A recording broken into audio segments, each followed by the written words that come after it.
Wabillahi muwaffiq. Wa billahi taufiq. Wassalamualaikum warahmatullahi wabarakatuh. Waalaikumsalam. Kalau Bapak belum mau pulang, saya sebenarnya pengen ngasih Bapak terakhir sebagai penutup nanti. Oh ya, oke, silakan Pak, silakan. Minta maaf, saya minta waktu sebentar. Pertama-tama kami ingin ucapkan terima kasih banyak kepada Ibu Latifah ya, segala informasi, masukan, dan kritik dalam menangani masalah Papua.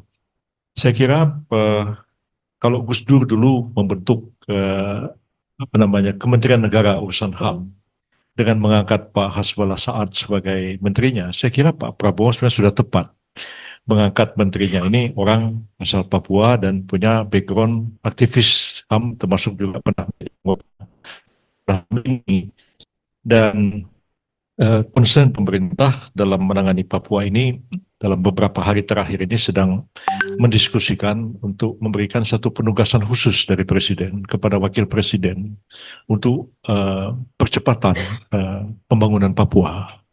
Ya itu ya saya kira ini pertama kali Presiden akan memberikan penugasan kepada Wakil Presiden untuk penanganan masalah Papua ini.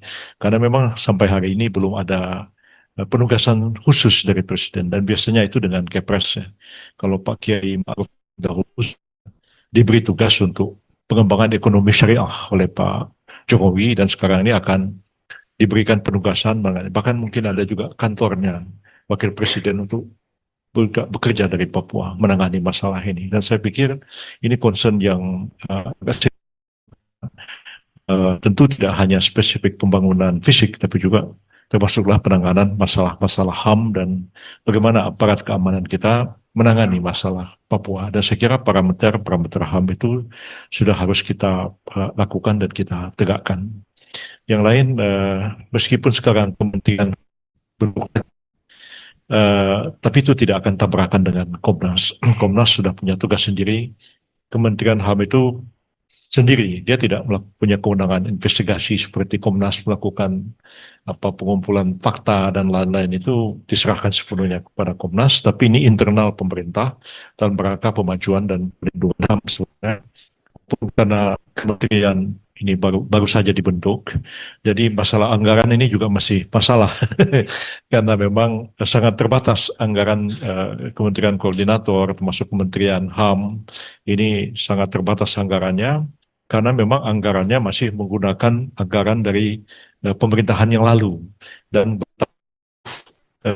Juli ini akan ada rapat dengan DPR untuk merevisi APBN kita, ada APBNP yang memungkinkan ini bisa bekerja lebih optimal. Walaupun dengan anggaran yang apa adanya sekarang pun, ya alhamdulillah kami kerja aja terus. Dan antara lain ya kami akan selesaikan kasus pembangunan rumah gedung itu dan akan diresmikan segera. Dan Pak Presiden juga komit kemarin akan memenuhi semua. Termasuk juga akan ada bantuan Presiden kepada anak-anak korban bom dan semua kementerian kami sudah juga koordinasikan tugas-tugasnya membangun rumah, beasiswa itu sudah dilakukan. Artinya kompensasi terhadap korban bom masa lalu itu sudah dilaksanakan oleh pemerintah. Lain juga karena kementerian yang pemecahan ini baru dibentuk, itu masih sementara dirjennya juga terbatas ya. Di HAM itu cuma ada dua, dirjen di imigrasi juga dua. Itu masih banyak hal-hal yang memang perlu diselesaikan. Mudah-mudahan masa transisi ini segera berakhir, jadi betul-betul kementerian ini bekerja optimal menangani tugas-tugas yang dibebankan pada mereka. Sekian dan saya mohon diri karena Ya, jam setengah 12 kami ada rapat lagi. oke, Dan terima kasih atas semua masukan yang telah diberikan. baik. Silakan. Terima kasih Pak Yusril. Kehadiran Bapak memberi warna yang sangat baik untuk laporan tahunan pada 2024 ini. Terima kasih banyak.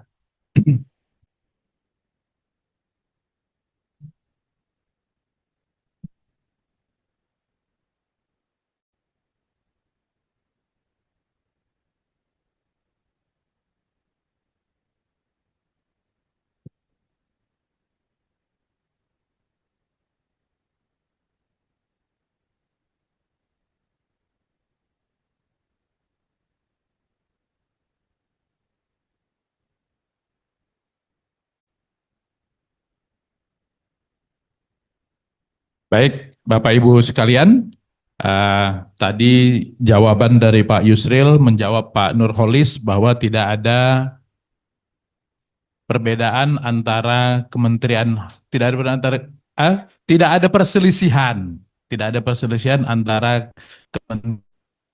dengan Komnas HAM.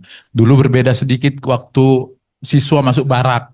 Mungkin itu biar viral aja kali, biar rame ya. Gitu kata Pak Nurholis, biar ada gibah-gibahnya sedikit. Tadi yang dari TNI sudah pulang ya. Oke, di luar ya. Oke, silakan Pak, silakan. Apa dia? Satu lagi.